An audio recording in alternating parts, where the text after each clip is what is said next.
got to love the advertising. Right on the back here it says, why choose our aminos? The last line here says, the ratio of EAAs in our aminos is designed to match what's in your muscles. Like it goes from your digestion system straight to your muscles. That's just ridiculous.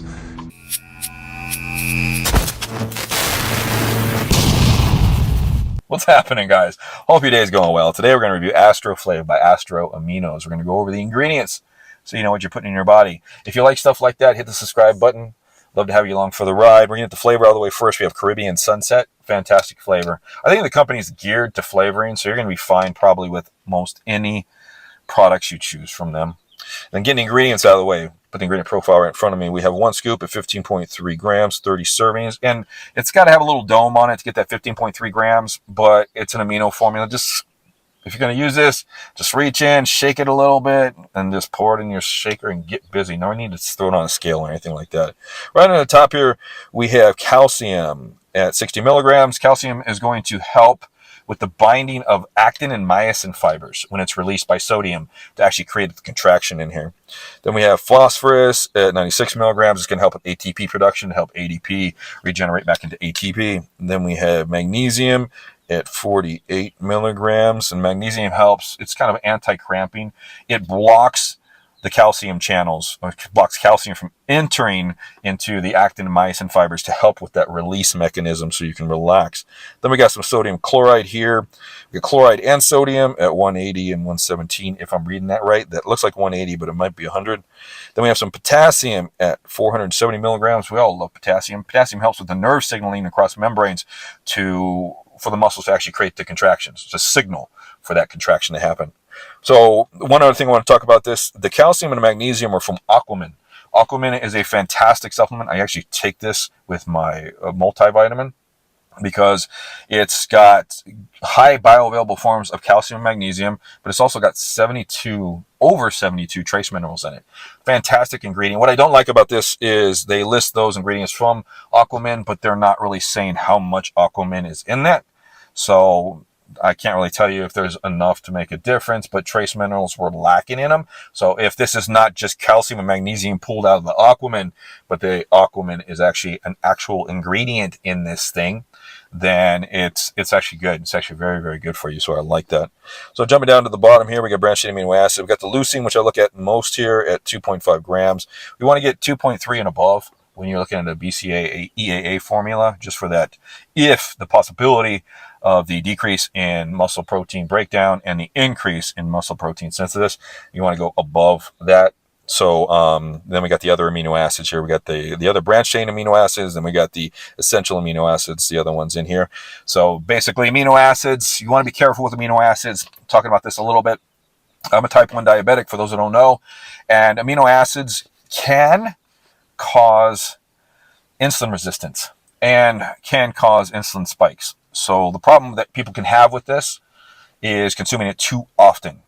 So you don't want to be overdoing it with BCAAs or EAAs, just because that there is always that chance that it can, really overactivate the processes of the pancreas, and you don't want to be consistently spiking insulin in between meals all the time for a long, long period of time. Of course, if you're a healthy individual, this is all reversible. But if you're a borderline type 1 or borderline diabetic, type 2 diabetic, or a type 1 diabetic myself, you want to be careful and cautious with this. I recommend taking these only around training periods or exercise periods where you have actually created some sort of like cellular vacuum for nutrition and made your cells a little sensitive already without insulin. So just my 2 cents there. Then we have a hydration here with betaine anhydrous at 1 gram. So this is an osmolyte and a methyl donor. So this not only protects cells and the cell membranes, this also helps creatine synthesis, helps with vitamin absorption, this helps with DNA, RNA repair, a whole slew of things.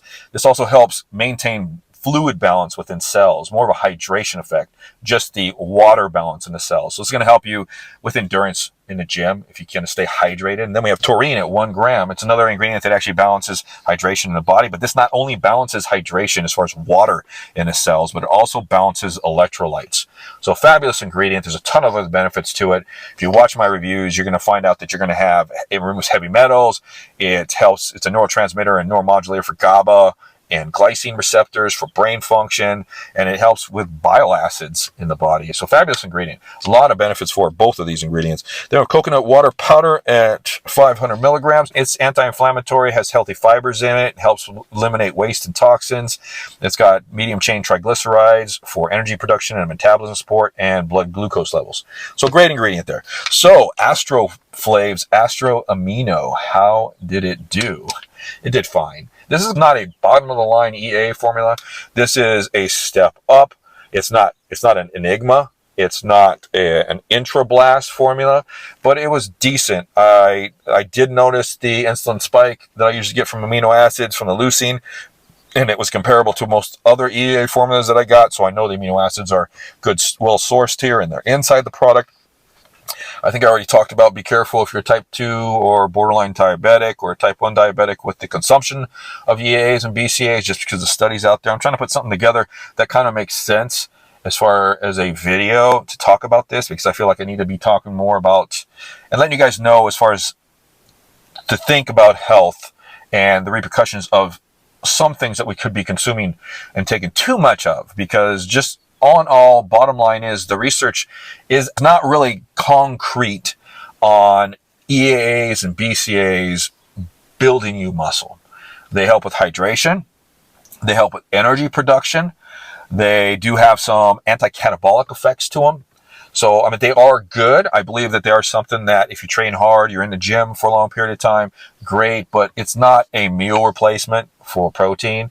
So there is absolutely no need, if you are consuming protein and you're trying to keep your muscle protein synthesis spiked, there is no need to be consuming these things in between meals and stuff like that, just because you're trying to keep muscle protein synthesis elevated, because it only goes so high. And if you're eating 30 to 40 grams of protein per meal, 4 to 5 hours, you've got that spike already for 4 to 5 hours. So don't go crazy on this stuff. Use it during your training when you're more sensitive, and you might get some more benefits out of it as far as energy production, anti-inflammation, and stuff like that. This is my 2 cents. Hope you guys enjoyed the review. This is Dave. I'm signing off. Astro Amino by AstroFlav, Caribbean flavor. Like I said, it was good. We'll see you guys next time on the channel.